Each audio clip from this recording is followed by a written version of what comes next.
Bienvenue, je suis Virginie, coach en neurosciences. Je suis une alchimiste, je transforme les difficultés de la vie en moteur, ce qui me permet d'aimer, d'apprécier la vie et vivre une vie qui me ressemble. Après une énième rupture amoureuse, j'ai décidé qu'il était enfin temps d'aller à la rencontre de moi-même et de me connaître, sous toutes mes coutures. Je suis passée d'un mode victime à être la co-créatrice de ma propre vie. J'accompagne les femmes cartésiennes qui n'ont plus foi en grand-chose à apprendre à se connaître, à développer l'amour d'elles-mêmes, à développer leur potentiel, à connaître leurs convictions et à les suivre. Seule ou avec mes invités, je te partage chaque mercredi des clés et des expériences transformatrices avec l'aide des neurosciences. Si tu désires que ton monde prenne de nouvelles couleurs, suis-moi pour le thème du jour.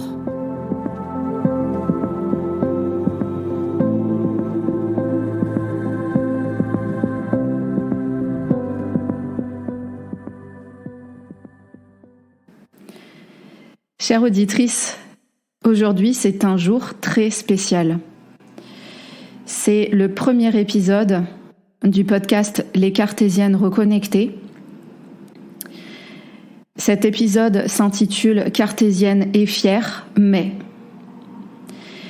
j'ai des choses à te partager là-dessus, de l'expérience personnelle. Et à l'issue de cet épisode, je t'inviterai à faire une immersion en toi-même.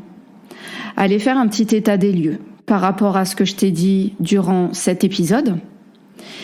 Et j'espère que la vie du podcast Les Cartésiennes Reconnectées durera également le plus longtemps possible et qu'il t'apportera des déclics et des prises de conscience nécessaires parce que c'est mon objectif, c'est ma mission.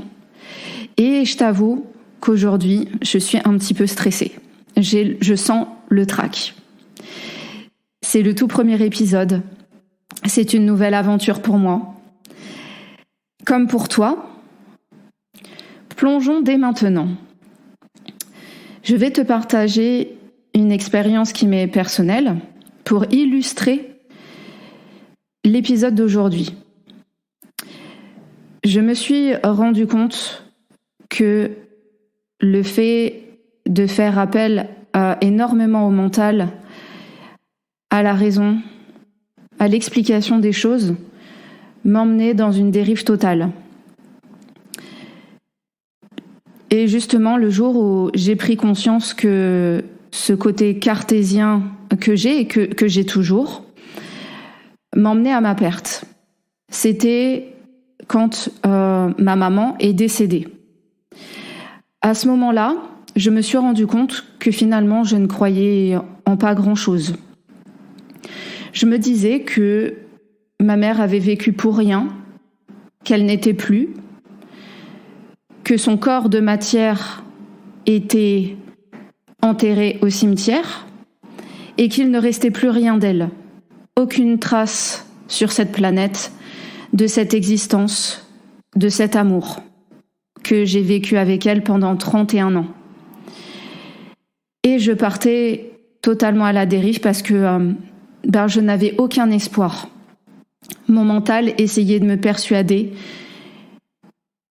que décès égale plus rien du tout. Voilà, en tant que bonne cartésienne, c'est le fait de se dire, on meurt, et puis il n'y a plus rien. Seulement, ça m'a plongée dans un profond état de désarroi. À 31 ans, les regrets ou les choses non accomplies m'ont submergée. Et la vie a fait que j'ai été reconnectée par notamment une très très très bonne amie que je considère comme une sœur et qui m'a rattachée à la foi. Et ce mental a pu se reconnecter au cœur, à la magie de la vie, à l'espoir. Parce que même au-delà de la mort, il y a toujours de l'espoir. Mais mon mental, avant tout ça, essayait de me convaincre de l'inverse et finalement, je n'ai ressenti que des émotions lourdes. Et je pense que si j'avais continué et si je m'entêtais à rester très cartésienne et dans la matière, avec une logique implacable, je pense que j'aurais fini par faire une dépression. Et c'est vrai que la foi, sortir un peu du mental, ça m'a sauvée. Ça a recommencé à illuminer ma vie et ça m'a rapprochée de l'amour. Alors, à travers cette expérience, je voudrais t'indiquer, en fait, qu'est-ce que se sentir cartésien, qu'est-ce que la puissance du mental. En fait, ce terme, se sentir cartésien, le cartésianisme, être cartésien, provient de René Descartes, qui était un philosophe et un mathématicien, et qui est très très connu puisque c'est devenu dans le langage courant de se dire « oui, moi je suis cartésien et je ne crois que ce que je vois ». Donc qu'est-ce que c'est ? C'est quelqu'un qui est dans une profonde logique, qui met une place prépondérante au mental, à la raison, et qui s'en remet qu'aux preuves, aux faits. Alors, c'est très important d'être terre à terre. Je ne dis pas l'inverse. Dans ce monde de matière, on a besoin finalement de toucher terre, d'avoir les pieds sur terre. Et ça, c'est un avantage, parce que le mental, rechercher des preuves, s'en remettre aux faits, à la raison, permet d'analyser notre environnement. Et se sentir cartésien, c'est aussi mettre en avant une prédisposition au doute, c'est-à-dire qu'on ne prend rien pour acquis et qu'on doute pour analyser de sa propre façon et avoir son propre avis sur les questions. Est-ce que ça te parle ? Par exemple, une personne va te dire quelque chose et puis, en fait, ton réflexe premier, c'est de douter et de ne pas prendre pour acquis ce que la personne va te dire. C'est très bien, ça te permet d'avoir une vision bien à toi des choses et de construire ta propre identité. Ensuite, se sentir cartésien, c'est utiliser le mental. Et c'est le mettre en première place, au premier plan dans ta vie. Seulement, nous sommes dans une société où le mental va au-devant de tout. On lui donne une place primordiale dans toutes les sphères de notre vie. Nous vivons avec notre mental. Et en bon cartésien, c'est considérer que le hasard n'existe pas. 1 + 1 est égal à 2, tout est mathématique, il faut prouver les choses. Donc, tu pars du principe que le hasard n'existe pas. Seulement, ce que je voudrais t'amener à prendre conscience, c'est que un des hommes les plus influents de l'histoire, Einstein, a dit « Le hasard, c'est Dieu qui se promène incognito ». Alors, je ne suis pas là pour te dire en quoi croire, pas du tout. Crois en ce que tu veux, tu as la totale liberté de croire en ce que tu veux, seulement je t'amène des pistes. Et derrière le mot Dieu, qui est hors de toute religion, tu peux mettre ce que tu veux. Un des hommes les plus influents de notre histoire, un éminent mathématicien comme Einstein qui a décrété E est égal à mc2, a dit lui-même, je le répète, le hasard, c'est Dieu qui se promène incognito. Et finalement, quand tu veux tout prouver par des faits, eh bien, tu te fermes à certaines choses plus subtiles. Notamment, tu te coupes de la vie. Tu ne fais pas parler ton intuition. Tu n'es pas ou très peu connecté à l'intelligence de ton cœur, à la sensibilité de la vie, à la sensibilité à toute chose. Et ce n'est pas parce que tu ne vois pas les choses que cela n'existe pas. Se sentir cartésien, c'est faire appel uniquement à ces 5 sens. Vraiment, ta vie se résume à vivre à travers tes 5 sens, et pas plus. Seulement, je te montrerai au cours de ces épisodes que nos 5 sens sont très limités.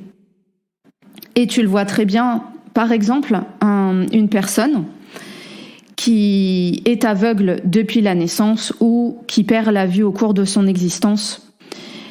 La science a démontré que ces personnes développent des capacités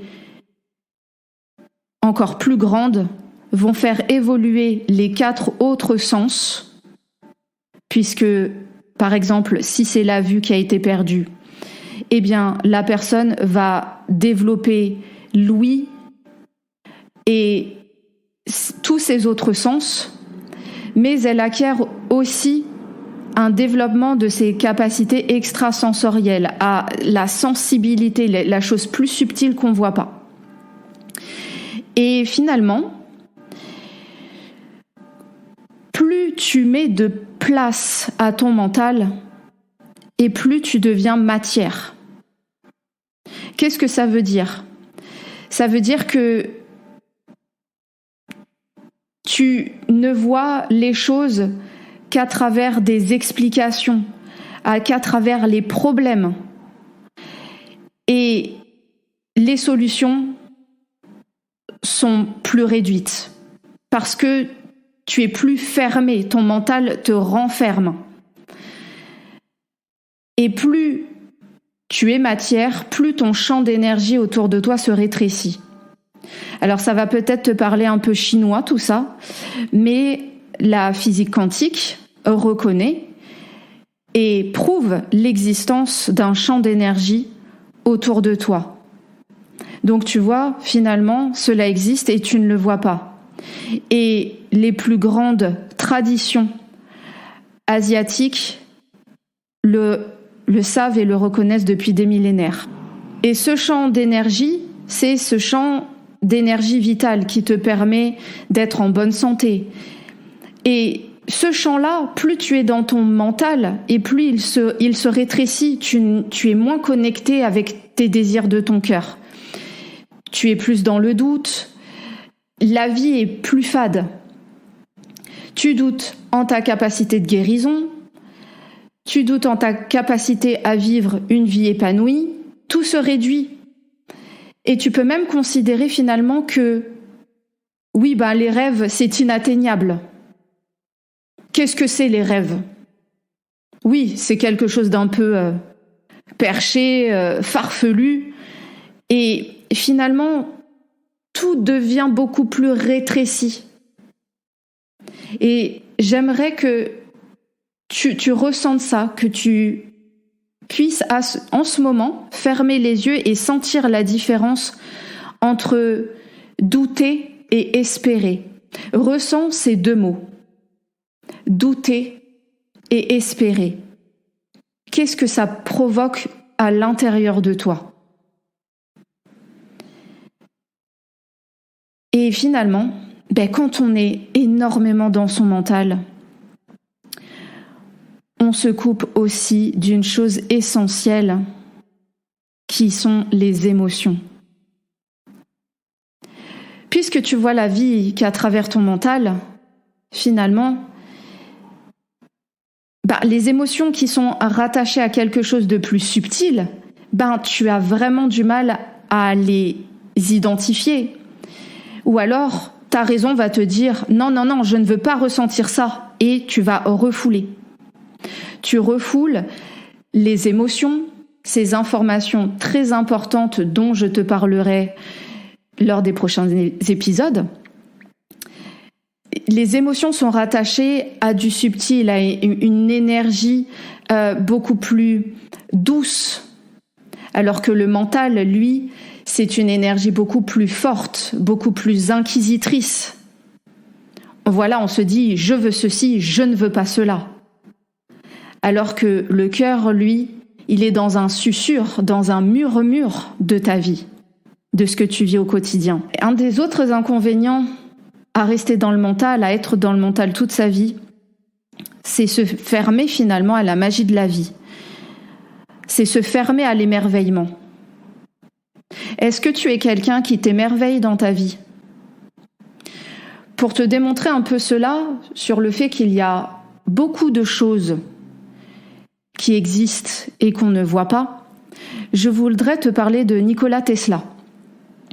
Alors non, pas les voitures Tesla, mais par contre, merci à Elon Musk d'avoir appelé son entreprise Tesla parce qu'elle remet en avant une personne qui m'inspire énormément et qui est Nikola Tesla, qui est une personne, un génie de son temps et qui est décédé esseulé parce qu'il allait à l'encontre de tous les lobbies qui étaient en train de se créer à son époque. Il a créé des centaines et des centaines de brevets et notamment c'est lui qui a découvert les ondes scalaires. Alors ça va peut-être te parler si je te dis les fréquences radio. Eh bien, c'est quelque chose que tu ne vois pas et pourtant qui existe. Mais les ondes scalaires, c'est aussi quelque chose de beaucoup plus grand, c'est-à-dire que ce sont des ondes qui sont de la même forme que notre ADN et qui proviennent de tout l'univers, qui sont porteuses d'informations. Et finalement, quand tu sors de ton mental, tu laisses plus exprimer la magie de la vie et finalement ton corps, ton énergie qui est tout autour de toi, permet à ton corps de capter les informations provenant de l'univers, de te maintenir en vie, de donner les bonnes informations pour que ton corps s'équilibre. Parce que tu ressentiras de la joie, de la gratitude et des émotions très hautes qui vont venir te connecter à la santé, à mener une vie riche d'émerveillement. Et donc, Nikola Tesla lui-même a découvert les ondes scalaires et la possibilité d'avoir l'énergie libre. Alors, aujourd'hui, nous sommes dans une société avec beaucoup de lobbies et l'énergie libre, nous n'en parlons pas beaucoup, mais c'est en train de renaître, d'arriver de nouveau et c'est pour ça aussi que je te parle de Nikola Tesla parce que j'aimerais vraiment que cette personne soit remise sur le devant de la scène parce qu'elle a fait de très grandes avancées à l'humanité. Donc par rapport aux ondes scalaires, c'est pour te montrer qu'il y a énormément de choses qui existent mais qu'on ne voit pas. Et se sentir cartésien, finalement ça ferme à l'observation de beaucoup de choses, en fait de la vie. Tu ne perçois la vie qu'à travers des prismes très très très réduits. Et finalement, quand ma maman est décédée, pour moi, c'était à quoi bon vivre, puisque finalement on meurt et il n'y a plus rien, plus aucune trace. Alors que finalement, si je sors de cette mentalisation, je me reconnecte à l'amour en fait. Et là, je me dis, mais si, il reste l'amour avec ma maman. Et ça, personne ne peut me l'enlever, même pas la mort.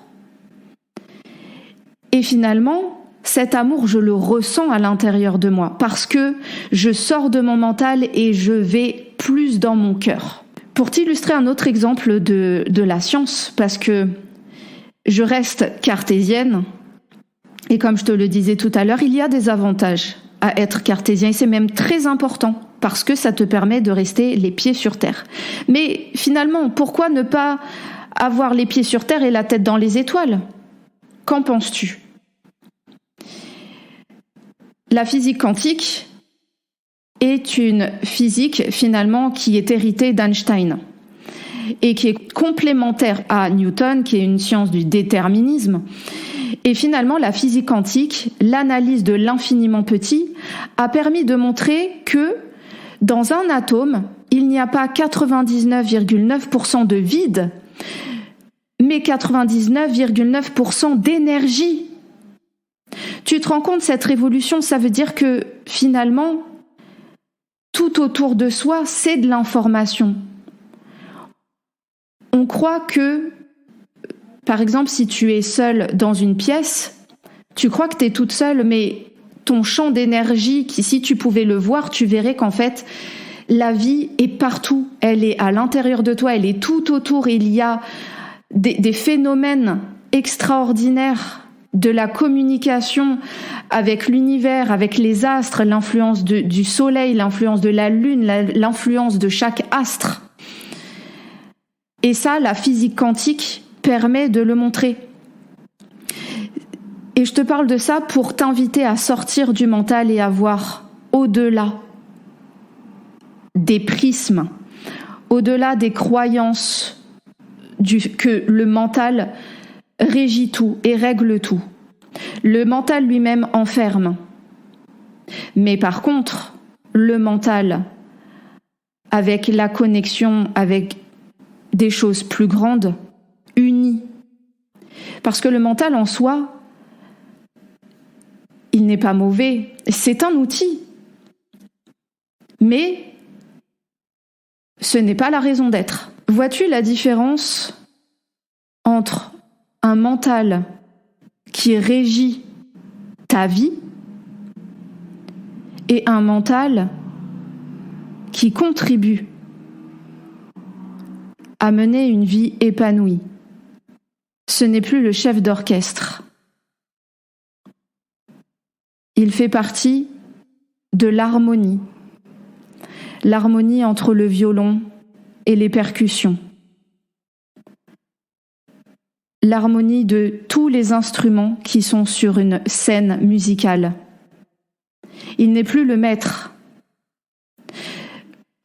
Et finalement, à travers ce podcast, je voudrais t'inviter finalement à te reconnecter, parce que tu n'as jamais été déconnecté de toi, déconnecté de la vie, déconnecté de l'univers, de ce que tu veux.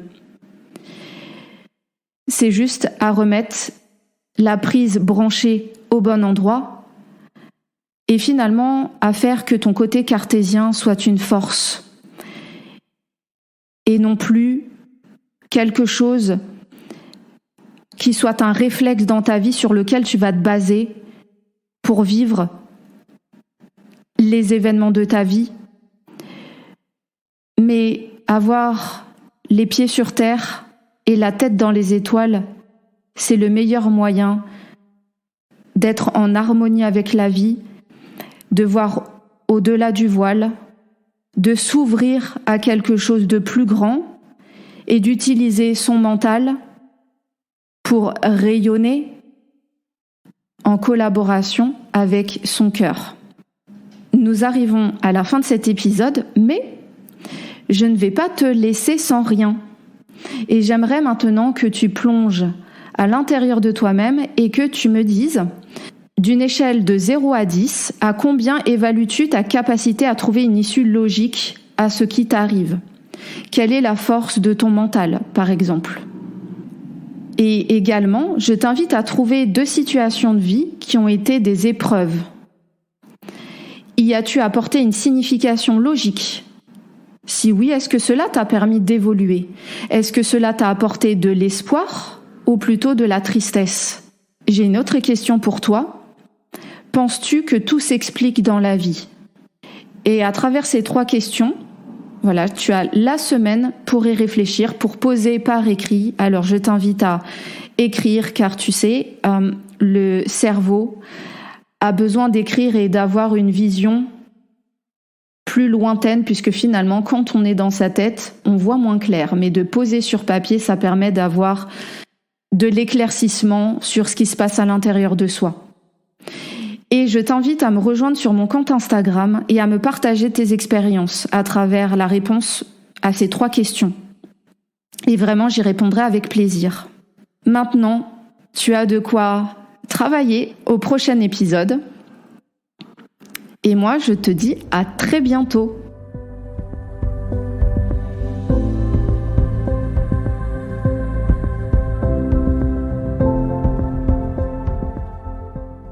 Je te remercie d'avoir écouté cet épisode jusqu'à la fin.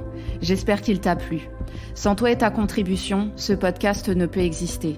Pour soutenir mon travail, je t'invite à t'abonner au podcast. Cela te permettra de recevoir des alertes sur ton téléphone, d'avoir les dernières actualités sur les exercices gratuits disponibles pour toi. Je t'invite également à partager le podcast auprès de toute personne qui peut en avoir besoin, à me laisser une note 5 étoiles et un commentaire sur Spotify, Apple Podcasts. Quant à moi, je te dis à très bientôt pour un nouvel épisode.